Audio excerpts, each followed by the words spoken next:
قرآن مجید کے بارے میں بھی ایک رائے یہ ہے کہ القرآن اس کا اسم علم ہے، پراپر ناؤن ہے، یہ جامد ہے، یہ مشتق نہیں ہے، کسی اور مادے سے نکلا نہیں۔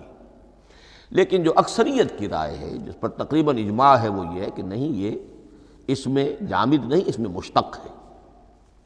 لیکن پھر دو رائے ہیں کہ مادہ کیا ہے۔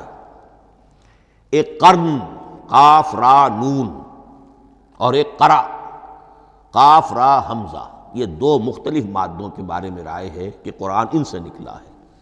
قرن کہتے ہیں کسی چیز کا قریب ہو جانا، جڑ جانا، مل جانا۔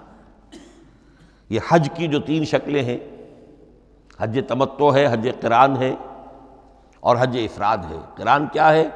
ایک ہی احرام میں عمرہ بھی اور حج بھی دونوں کو جمع کر لیا جائے تو یہ حج قران ہے۔ اسی سے قران الصعدین کا لفظ استعمال ہوتا ہے۔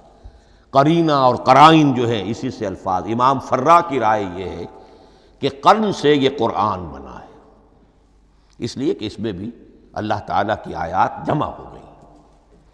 اسی طرح قرأ قاف را اور حمزہ، اس قرات کا مصدر بھی بن جاتا ہے، جیسے رجحان، را جیم ہے، رجح سے رجحان، غفران، غفرانک ربنا، پروردگار ہم تیری مغفرت کے خواستگار ہیں۔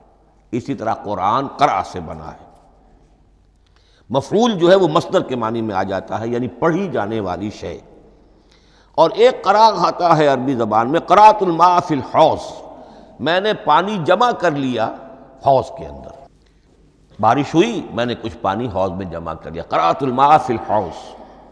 اسی سے قریہ کا لفظ بنا، قریہ بستی کو کہتے ہیں جہاں لوگ جمع ہو کر رہتے ہیں، قریہ۔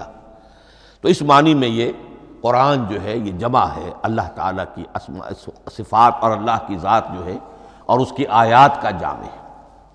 یہ ہے لفظ قرآن کی بحث۔